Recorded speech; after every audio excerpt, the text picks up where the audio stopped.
Bankmore Angel, this is episode 6 of season 5. Very excited as always to carry on and see what they have in store for us next.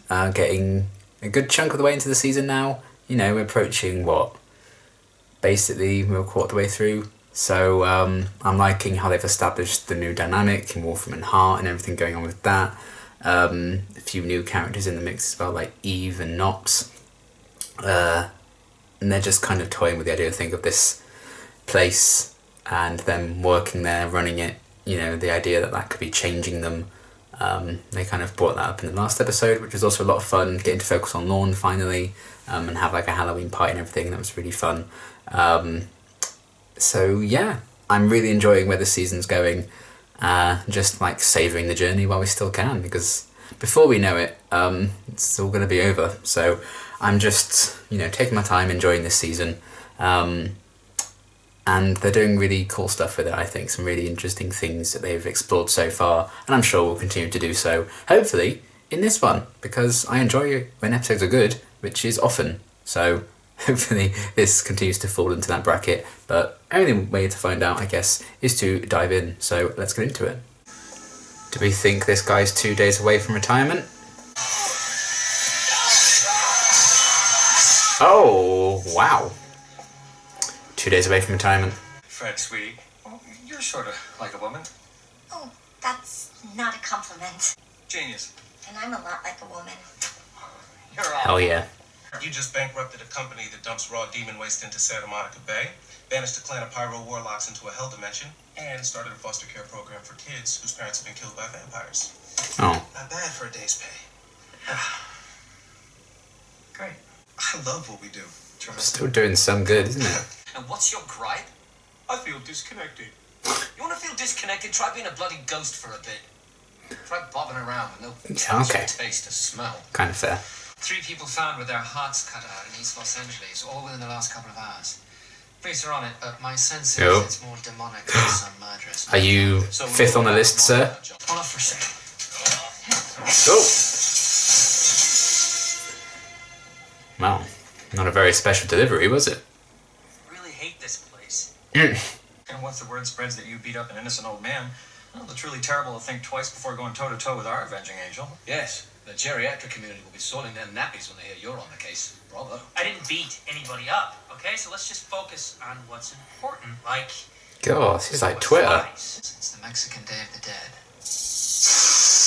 Oh. Oh. Okay.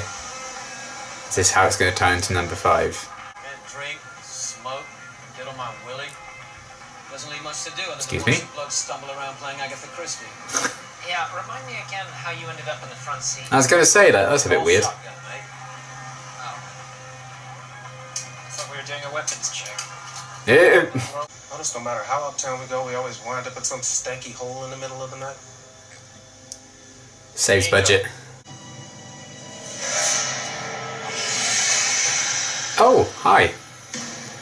What lovely teeth you have. Don't shoot at the metal armory bit. Ooh. Ooh, Hey, like nice. that, Sparky? Okay, so next time I hold on to the axe.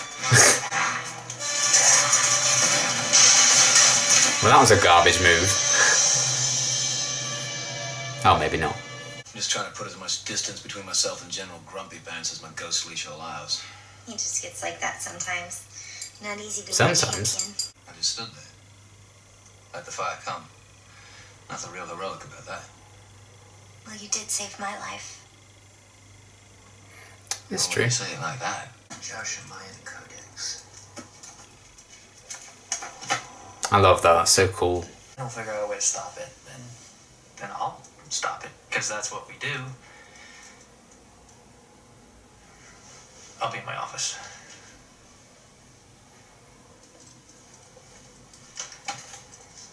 Feels like he's almost just getting fed up of there just always being a fight. Sans shoes thingamabob. You know, the prophecy. He thinks it might be about him. It's a bunch of nonsense.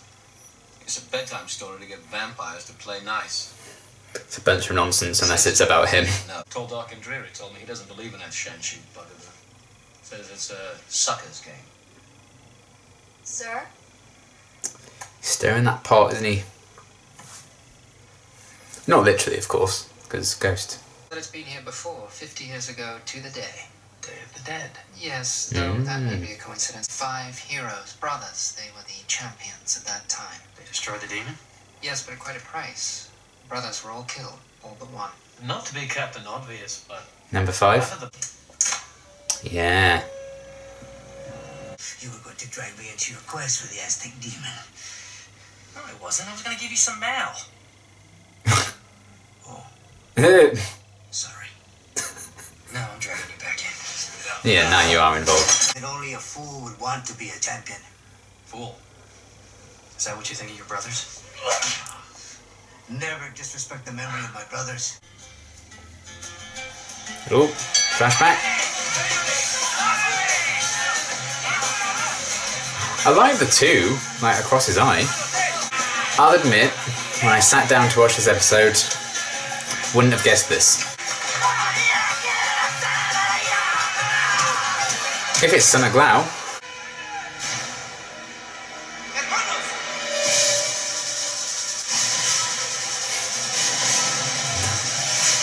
What's going on? We protected the weak, and we helped the helpless. Oh, well, something about that. Yeah. So you guys always wore your masks? What you are failing to see... No one cared who I was till I put on the mask. What can I say about a demon who killed the people that mattered most to me? You can start by Bad saying things? kill the bad. Wolfman Heart? Hard. That was, it said Holland Manners on his card. I prepare this altar for them. And every year they never come. Never visit. Because I am not worthy. But it does not matter anymore. I like how they're exploring how Good deeds earned. number 5 had like a disconnect with his fight to help the helpless and Angel's going through the same thing. Why did we bother? What difference did we make? You made a difference in the lives. Saved people, yeah, that would have died then. Because some part of you still knows that.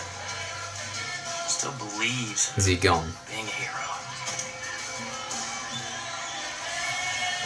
Lady in the church work with gangs.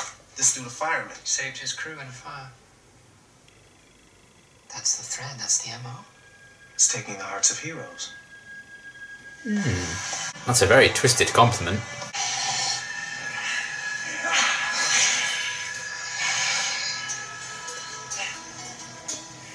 This doesn't beat, sir. Prophecies are nonsense. You know that. Oh, come on, Wes, after everything we've seen the past couple of years. He doesn't remember that. We'll kill the sun. What are you talking about? But we're getting the work done. Oh, I can kill it. I mean, ghosting is the contrary. Come on, lads. Everything has a killer's heel. And you just Talk the talk all you want when you actually can't walk the walk. Poetry. We're dealing with a mythic creature here. Poetry. A killed kind of creature. Is there a drawing of it? Negative. All I know is that it's gold, about the size of a quarter, and has the sun and some other spooky mumbo jumbo carved into it. Ah. Oh, see? Drama queen. Give it to me. You were right about Texarkano not wanting to kill me. That I am not a hero. So I had to find a way to fool him. To make myself worthy. Did he swallow it? I swallowed the dust. Yeah. If he wants it, he will have to cut it out of me. I'm gonna make it that easy for you.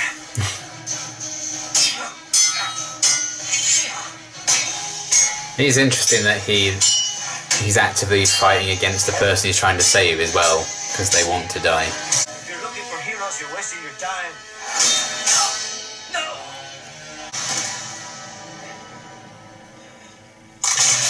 Oh! Did he summon his brothers back or something?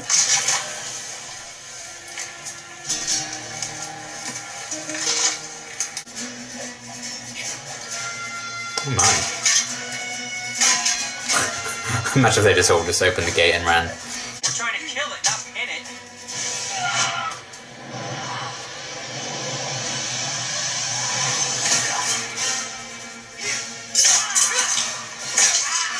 Oh. Okay, pinning works.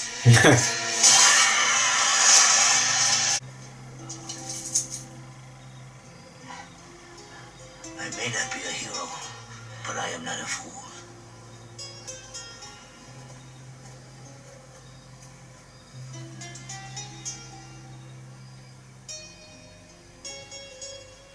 Aww. No one delivered mail better. At least you're with your brothers again. Number 5, he jumped in and helped at the end. He died a hero.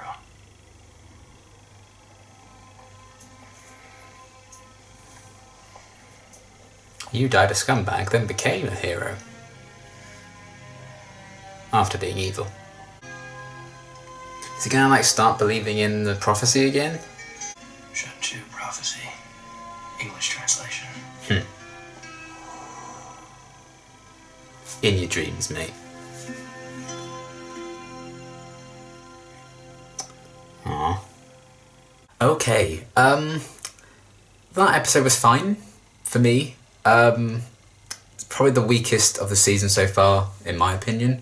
But I think that's more so, you know, I think if you are more engrossed and exposed to like the culture, you know, wrestling in general and the Day of the Dead, all of that, if you are more immersed in it and, you know, it's kind of maybe part of your heritage and your lifestyle, I think you're going to be able to take a lot away from this, and I think this could be quite an affectionate and moving episode. But obviously that's not what I've been exposed to, that's not how I was, you know, brought up, that's not where I was from. I didn't have any of those beliefs or customs or anything, you know, I'm not really exposed to like the Day of the Dead festivals and Mexican culture like that, with the exception like watching Coco, because it was like a hugely successful film and I watched that crying into my pillow at 3 AM and they sang Remember Me at the end. But outside of that, you know, I haven't got those personal ties to it. So I'd like to think, if you do, there'd be a lot about this episode that you could really enjoy and get invested in, but I just don't have that investment, and I couldn't feel that investment really, because I just, you know, didn't really understand the customs and the traditions and everything, and for all I know they did a terrible job at representing that, so I like to think, oh, at least it's good representation. So I guess that's up to any of you guys who, you know, do have this as part of your culture. I suppose that's up to you to judge if they did do a good job with it, because I don't know, I can't speak to that. I like to think they did, I hope they did, because then I think you would get more out of the episode than I did. And again, that's not, I don't think it's necessarily a fault for the episode, because not every episode of every TV show should cater to me specifically. That's not how TV works, and it should never work that way, because it would be quite unbelievable if it did. So I don't want to just outright say, oh, the episode was bad, the episode was boring, because I don't think it was, and to lots of people it won't be. But ironically enough, I felt an emotional disconnect to the story, because it wasn't, you know, something that I was familiar with, and that's more on me being born in the UK and not being taught about any of that kind of stuff, not having that be my lifestyle, then the episode choosing to have a story about that, which is absolutely fine, cool representation if they've done it right. So the fact that I felt that disconnect is kind of interesting in a way, to, you know, some of the themes of the episode with like Angel and his disconnect with what he's now doing, working with Wolfram and Hart, and number 5 himself, also that disconnect from wanting to live, I suppose, and his actions trying to be a hero and it not working out. So maybe that was a purposeful thing to cater the episode in that direction, I don't know, probably not. But yeah, it wasn't one I could get that emotionally invested in. Maybe with some setup towards it.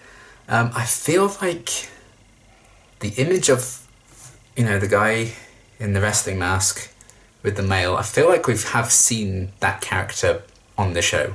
I feel like we have. Otherwise, that's an odd thing for me to be like, yeah, I recognise that image, because that's a very specific thing. So maybe we have like seen him before, but maybe if they'd given him a presence prior to this and not just like, oh, you know, that's 23 minutes and 2 seconds in, you can spot him in the background or whatever, which could be the case, I don't know, because I do feel like I recognise the imagery. But even if he just had like TJ Thine's character, the guy who was like super into the party in the last episode and he was in the premiere bit as well, that kind of Wolfram and Hart employee who had a few lines and he had a bit of a presence, he had a bit of a character to him. If they'd done that with number 5 as well in the previous few episodes of this season to build up to this, you know, it would have made it feel maybe a bit more established. I would have had some like, oh yeah, I know this guy, he's been around, because it's all very well and good maybe him being in the background and stuff, but that doesn't give him a character because he's just basically a cardboard cutout in the backdrop of the scene, you know. So if they then built that up and then did an episode like this, I'd have been like, oh, this guy. But instead, you know, they gave him the focus in the episode that they killed him in. But, you know, I guess there's not always time to set it up like that. But I think maybe that would have given me a bit more of a emotional connection to the episode, whereas I didn't quite get that. Just the whole kind of storyline with number 5 and his brothers and everything. I don't know, I guess it just didn't quite gel for me in Angel the show, if that makes sense. I don't know why it wouldn't gel. Maybe if they reworked a few things, but again, if reworking things means disrespecting the culture they're representing, then obviously they wouldn't do that, shouldn't do that. But I can't critique if they did do that. So it's a tough thing. But while I didn't really connect with the episode, and I was like, okay, yeah, let's do some of the things, I wouldn't say that makes it bad. It just makes it not for me, because there are probably going to be lots of people who really enjoy this one. So I'd be really interested in actually hearing and reading your thoughts on this episode. I imagine it might be quite a divisive one, perhaps. Because I just, you know, there's just some things that's like, oh, I'm not sure I understand what that means, but that's on me for not having learnt it or researched it on anything. I can, after this episode, I could look all this stuff up and learn what these words mean, and then I could piece it together. I feel like that would be an interesting thing to do, then rewatch it and see if I can get more of a grasp on it. But that's, you know, that's not writing off the episode entirely, because even if I didn't necessarily connect with that side of the story and it felt a bit, in a way, that makes sense, because that's part of the episode's themes, is being disconnected to something in your life. So in a way, that kind of ironically works, which I quite like as a meta commentary on the thing. But there were also other things that I really enjoyed about the episode. You know, the parallels they were kind of pulling between Angel and number 5, their kind of disconnects to their lives while they're, you know, what they're fighting for while they're fighting. The idea of like giving up, being a hero, not being a hero, that kind of thing. I liked how they were paralleling those two, and Angel's kind of little arc in this episode of being like disconnected to what Wolfram and Hart is allowing him to do. So he's just, his heart quite literally wasn't in this way of fighting, I guess. It doesn't feel like he's getting his hands dirty enough, maybe. There's still going to be the Wolfram and Hart name looming over him. That's always going to taint his achievements because of how he's had to achieve things. And like Gunn was saying, you know, I do kind of miss us going out there and doing it ourselves and changing it up that way, which makes a lot of sense. And I appreciate that kind of frustration that they're going through, and Angel's frustration with that. And him like not believing in the Shanju prophecy. He's kind of let go of that. He's not believing in any of that.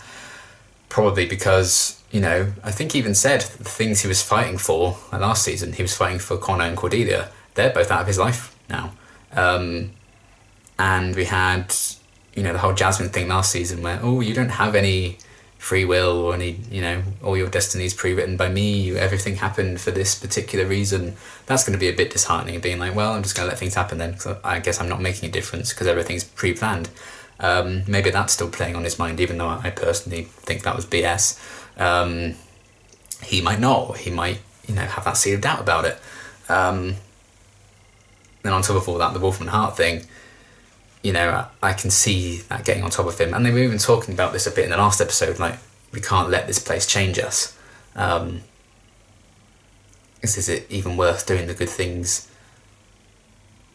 given that it's under the name Wolfman Heart, which has been, a bit evil during the course of literally the entire show, right from the pilot they've had a presence.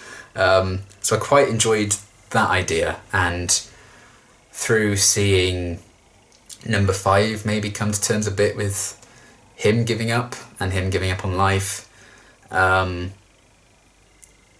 then finding some peace with that, I guess, like at the very last minute, he died a hero in a way, reunited with his brothers. He kind of found some sense of peace in that, I suppose. That can give, maybe it doesn't restore Angel's hope and belief, 100%, but I think it at least sparked off like, maybe I can have a bit of hope again. He's open to the idea of being hopeful about things and trying to fight the good fight again. Hence him getting the Cautionary prophecy out and reading it through again. So I thought that was interesting, and I liked that arc for Angel. And I think that's kind of important for his character going forward. So it's not like, I'll just skip this episode because I didn't quite connect with it. But I quite like that I didn't, because it almost feels like that could be the point of it, even though that's not what they were going for when they made it. In a meta way, I quite like that. And also the Angel stuff was really good. And I liked the Spike stuff as well, of him pretending that he doesn't care about this prophecy when he's probably thinking, maybe I'm this vampire, it could be me who's human again. And, they're fighting to be the vampire in the prophecy, become human again and run off and find Buffy, I imagine. Does Buffy know Spike's kind of back? Did they mention that? That's probably a bit too much to tell her, isn't it? That would be a lot to deal with. So I liked everything alongside that, the idea of being champions, the idea of what you're fighting for, why you're fighting at all, is it even worth it, that Angel and number 5 were both going through. I really enjoyed that aspect of it quite a bit. And especially because we've seen, like, in season 3 of Buffy, Angel was kind of, with the first manipulation, he kind of given up on life altogether. So I like that there's different layers to giving up, I guess, and there's different layers to Angel's responses to events in his life, and he has different levels of giving up. There's just entirely just like, I'm going to kill myself and stand in the sun. Then here, he's not actively being like, I want to die, I'm going to kill myself, which is something I think number 5 was kind of wanting and wishing for, and pretending he'd swallowed the talisman thing so the demon would kill him, because he just wanted to be with his brothers again. He felt he should have died with them, all of that. He was kind of going through that struggle in a way that Angel was going through in amends in Buffy. But this time, Angel didn't have it to that extent. He was just, he'd given up on maybe the fight that he's been trying to fight, because he just lost that faith in it through many different circumstances. So I enjoyed them exploring different ways that Angel can fail, and not just like because he got injured or because he dies or whatever. It was a much more emotional failure, and I think that was really interesting. So I liked how they handled that, and him having that spark of hope again at the end with the Cautionary prophecy, and maybe that's building up to, an ending for the show. I know it's the last season. I know by the end of the season they are aware that they have to end it, so they could bring that into it. Makes sense to revisit it now if they are going to do it, but who knows. And I liked Wesley being the one to really push Angel, to be like, trying to get him back, I guess, trying to spark that hope back and say, you need to get back in the fight, and what we are doing does mean something, it is worth something, even if we don't necessarily like how we're making the difference, we are still making the difference. Which again is a really fascinating idea, and something that I love about them being put in the Wolfman Heart setting. I think it just works so well, and I liked Wesley kind of pushing the whole prophecy deal, because he'd kind of forgotten the whole father will kill the son thing, and he'd forgotten Connor and everything, which was a lovely little scene. I love that Angel caught himself slipping up there and almost forgetting that Wesley didn't remember any of that. And I think that also showcases Angel's true forgiveness of Wesley for everything that happened in season 3. The fact that he was very willing to openly talk about that, and he'd forgotten that Wesley didn't know about it. I think that truly shows how Angel's moved on from all that and forgiven Wesley, which again is quite wholesome. I know we really had gotten that forgiveness last season anyway, but it's a nice little reminder, I guess. So that was cool, and I think that was kind of also done to say, oh, this is another reason Angel's heart just isn't in anymore, the whole Connor situation and the Cordelia situation. So that was all very well done. And I wrote down Lorne just for a bit of a joke, because we've gone back to Lorne is in one scene, then that's it for the episode again. Even when they have a big group scene at the end, Lorne's not there. So back to the usual Lorne quota, but it's nice to see him, I imagine it's more so sometimes a case of just, it might take ages to get Andy Hallett in the makeup, and sometimes it's just not worth it if they're filming different scenes on different days. If they filmed Lorne's scene near the start, like at the same time as the same day or whatever that they filmed the ending scene, he could just stay in that makeup and film them both, and then he could be in a bit more of the episode. But shooting schedules and stuff, it's not going to work out that way. But also, Lorne just had a big episode last time, so I'm not like super mad that he was only in like 1 or 2 scenes. I don't think Fred had loads to do either in this one, but that's kind of how these shows work. I'm kind of not going to hold that against it unless it happens all the time like it had been with Lorne, but they rectified that. So I just thought it was nice to see him. And yeah, I liked all the Spike stuff. Him just taking every chance he can to make a snarky comment to piss Angel off. I'm here for it. I'm looking forward to do another 16 episodes of it. Is that how many we've got left? 16? Yeah, that's right. I don't think that will ever truly get old, so I like that we're getting a bit more of that. And just openly toying with the idea of, like, is Spike this vampire in the Shanji prophecy? The fact that they have started bringing that up again quite a bit gives me hope that that is going to play into maybe the end of the show somehow.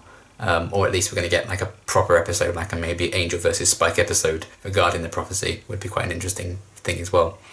But yeah, I liked everything with that. And Gunn had a few nice moments. Again, didn't get a huge amount to do. But Gunn is at the place, I think, he was more of a commentary on where Angel could end up again, and like Gunn still had faith in the fight, I think, for the most part, and he's still utilising the gifts that Wolfram and Hart gave him, making the most of them, as opposed to just being like, oh, our situation sucks. I'm like, Angel, you chose this situation, you could have said no. But there's still like a purpose to a lot of the characters' presence in the episodes, and if they're just going to be there to just stand in the background and be cardboard cutouts, then you don't need to have them in the episode, it's fine. So that's why I'm not super mad about the Lorne thing now we had the last episode and everything. So yeah, they still had a lot of good stuff, I think, going on in this episode, even if, the main story with number 5 and his brothers, all that backstory, didn't really connect with me. It didn't quite gel with the show for me. But again, there's so many different factors that will mean that's not the case for so many people. I might as well just get my 2 cents out there about how I feel about it, and people can say I suck. And well, hopefully they can just say, well, for me it works because blah blah blah blah blah, because I'm sure it absolutely does. But yeah, that's just kind of how I felt about that side of things. But I also quite like the very meta way I had a disconnect with a core part of the episode, when that was almost what some of the characters were feeling, a disconnect to something. So I quite like that. And it's not often I can enjoy like a meta aspect of an episode like that in such a clear-cut way. I actually think that's really interesting. And yeah, I liked the Spike stuff and the parallels between Angel and number 5. And the idea of being a champion, not wanting that, giving up, the different levels of giving up, what all the different characters stood for in terms of representing the stages where Angel could be in accepting what they have to do.